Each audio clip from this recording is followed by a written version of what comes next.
안전한 동해바다 해양경찰 25시 시간입니다. 자, 매주 목요일 동해바다 지킴이가 직접 전하는 우리 동해바다에서 일어나는 다양한 이야기를 전하는 코너죠. 오늘은 동해지방해양경찰청 홍보계 한복은 경위 전화로 연결돼 있습니다. 경위님 안녕하세요. 예, 안녕하세요. 라디오 동서남북 청취자 여러분. 네. 저는 동해지방해양경찰청 홍보계에 근무하는 한복은 경이라고 합니다. 이렇게 만나 뵈서 반갑습니다. 예. 자, 오늘 동해바다 지킴이가 전해주실 첫 번째 소식은 어떤 이야기입니까? 네. 지난 5월 둘째 주까지 황금 연휴를 맞아 강릉시를 비롯한 영동 지역 주요 도시에는 피서철에 버금가는 관광객이 몰리면서 모처럼 지역에서는 활기가 넘쳤는데요. 예. 이에 따라 황금 연휴 기간 중 영동 지역 해안가에서는 크고 작은 안전사고가 몇 건이 발생하였는데요.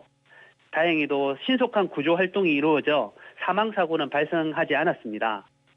그런데 안전사고 경각심을 고취하는 차원에서 주요 사고 중 한 사례를 말씀드리려고 하는데요.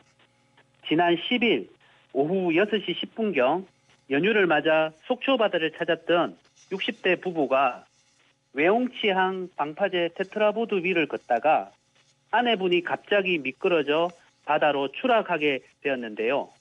아내분의 추락을 목격한 남편이 구조를 하려다가 함께 바다로 추락한 사고였습니다. 상황을 인근 관광객이 목격을 하고 신속히 해양경찰에 신고를 해주셨고, 신고를 받은 저희 해양경찰은 긴급히 현장으로 출동해서 60대 부부를 모두 안전하게 구조를 하였고 다행히 생명에는 이상이 없었습니다. 당시 사고 현장은 풍랑주의보와 연안사고 위험예보가 발령되어 기상이 매우 좋지 않는 상황이었는데요. 사고 원인을 살펴보니 안전을 고려하지 않고 무작정 테트라보드 위를 올라가서 이런 사고가 발생했던 것으로 파악하였습니다.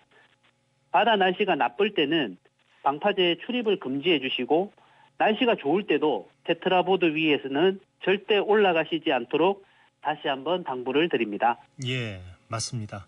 자, 우리 주변에서 발생하는 대부분의 사고는 안전 불감증에서 비롯되고 있죠. 스스로 맞습니다. 자신의 안전을 지키는 실천 무엇보다 중요하겠습니다. 자, 다음 소식 보죠. 5월 어류 산란기를 맞아 한 달간 해수부와 해양경찰청 그리고 지자체 등이 합동으로 불법 어업 단속을 전국적으로 실시하고 있는데요. 불법 어업은 바다 위에서 조업을 하는 어업인뿐 아니라 낚시인에게도 해당된다고 합니다. 많은 분들이 이 부분을 잘 모르실 수 있는데요. 경위님께서 좀 설명해 주시겠습니까? 네, 많은 국민들께서 불법 어업 행위는 어선에 종사하는 어업인에게만 해당하는 사항인 것으로 알고 계시는데요. 불법 어업은 어업인뿐만 아니라 낚시를 하는 일반인, 즉 비어업인을 포함한 바다에서 물고기를 잡는 행위를 하시는 모든 국민에게 해당될 수 있습니다. 예, 그렇군요. 자, 그렇다면 이 낚시인을 포함한 일반 시민들이 어떤 행위를 했을 때 불법 어업 행위로 처벌을 받게 되는지 구체적인 설명을 좀 해주시면 좋겠습니다. 네, 불법 어업 행위는 수산자원관리법에서 정하는 금지 조항을 어겼을 때 처벌을 받게 되는데요. 혹시 아나운서님께서는 금어기나 금지체장이란 말을 들어보신 적이 있으실까요? 예, 뉴스에서 들어보긴 했는데 자세히는 그 내용을 모릅니다. 한번 좀 짚어주시겠습니까? 네, 수산자원의 번식 보호를 위해서 수산자원관리법에는 우리나라 바다에 서식하는 약 45종의 수산 동식물에 대해서 금어기와 금지체장을 설정하고 있는데요. 예. 쉽게 말해 금어기는 산란기 어미 물고기와 어린 물고기의 포획과 채취가 금지되는 기간을 말하는 것이고, 금지체장은 포획이 금지되는 어종의 크기나 무게를 뜻합니다. 우리가 흔히 총알오징어라고 불리는 오징어는 15cm 이하의 어린 오징어를 말하고 몸통 길이가 9cm 미만인 작은 대게 등이 금지체장에 해당되는 어종이라고 이해하시면 이해가 쉬우실 겁니다. 아, 그렇군요. 자, 그러면 어종별로 금어기와 금지체장이 세부적으로 좀 나눠져 있다는 말씀일까요? 네, 맞습니다. 어종별로 금어기와 금지체장이 구분되어져 있는데요. 오늘 시간 관계상에 어종별로 일일이 다 설명은 어렵고요. 예. 우리 동해 바다에서 주로 잡히는 어종에 대해서 한번 말씀드려보면 우선 연중 포획이 금지되는 어종이 있습니다. 바로 금태라 불리는 정도로 귀한 몸이 된 명태와 암컷 대게인데요. 국민 생선으로 불릴 정도로 흔한 명태는 한때 우리 동해 바다에서 최고 16만 톤까지 잡히기도 했는데요. 그런데 지금은 아쉽게도 국내산 명태는 거의 찾아볼 수가 없습니다. 그래서 우리 바다에서 명태는 1년 365일 조업을 금지하고 있고, 그리고 암컷 대게의 경우도 개체수 보존을 위해서 금어기나 금지 체장에 관계없이 연중 포획을 금지하고 있습니다.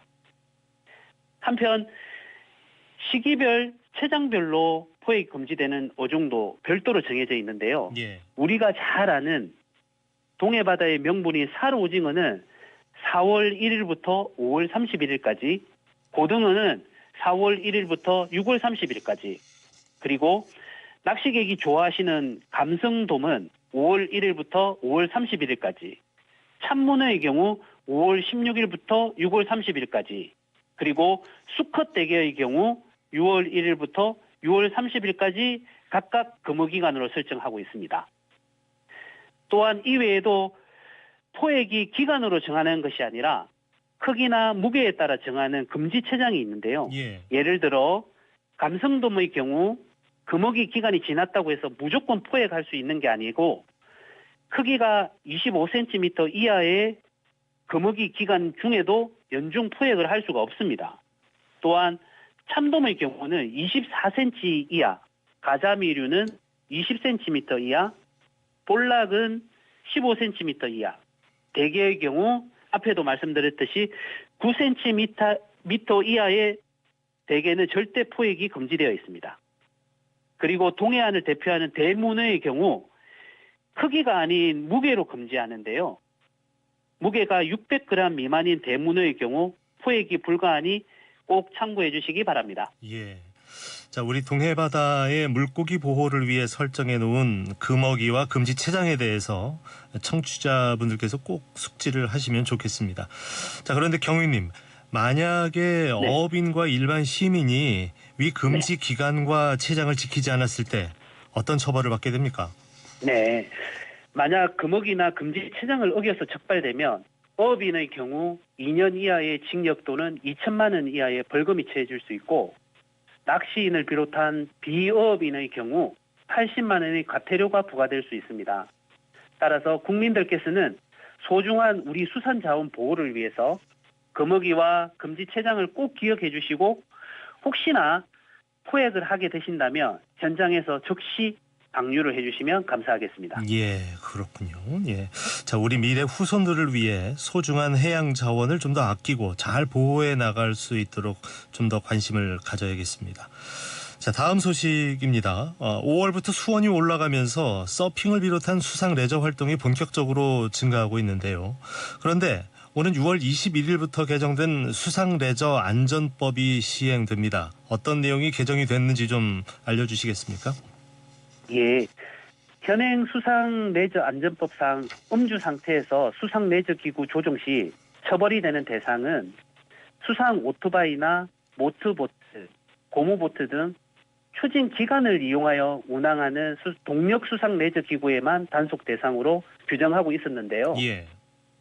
오는 6월 21일부터 개정 시행되는 수상 레저 안전법상에는 기존 동력 수상 레저 기구에 더하여 서핑, 노를 젓는 보트, 카약 등 무동력 수상 레저 기구까지 그 대상이 확대가 됩니다. 쉽게 말씀드려서 우리가 음주 상태로 킥보드나 자전거를 타다 적발되면 범칙금 처분을 받는 것과 같이 예. 6월 21일부터는 과거에는 처벌 대상에 포함되지 않았던 무동력 수상 레저 기구도 음주 상태에서 탑승을 하게 되면 처벌을 받게 됨을 국민 여러분께서는 꼭 유념해 주시면 좋겠습니다. 네, 이게 정말 조심하셔야 될 것 같습니다. 음주 상태에서는 도로나 바다 모두 다 위험하니까 말이죠. 맞습니다. 자, 법이 이렇게 강화되고 있는 것 같은데 경위님, 앞으로 이 무동력 수상 레저 기구를 음주 상태로 탑승하다 적발되는 단속 기준, 그리고 적발시 받게 될 처벌에 대해서도 좀 알려주시면 좋겠습니다. 네. 음주 레저 활동자의 단속 기준은 예. 도로교통법상 음주운전과 동일한 혈중 알코올 농도 0.03% 이상으로 규정하고 있는데요. 이를 위반하고 적발될 시 100만 원 이하의 과태료가 부과되고 음주 측정 요청에 거부할 때도 음주 한 것과 동일하게 100만 원 이하의 과태료 처분을 받을 수 있습니다. 네, 잘 알겠습니다. 자, 끝으로 이번 주말 동해 바다는 어떻습니까? 네, 5월 셋째 주 주말 동해 바다는 대체로 구름 많은 날씨가 예상되는데요. 동해 앞바다 파고는 1에서 2m 내외로 대체로 양호할 것으로 예상되고 바람은 남서풍 8에서 13m 정도로 불 것으로 예상됩니다. 또한 기온은 최저 17도, 최고 25도 내외로 형성될 것으로 예상됩니다. 주말 강릉과 묵호항에서 울릉도로 이동하는 여객선은 모두 정상 운행할 것으로 예상되나 바다의 상황은 늘 유동적이다 보니 출항 여부 결정과 시간 변동 등에 대해서는 예약을 하신 여행사나 여객선사에 전화를 하셔서 정확히 확인을 해주시면 좋겠습니다.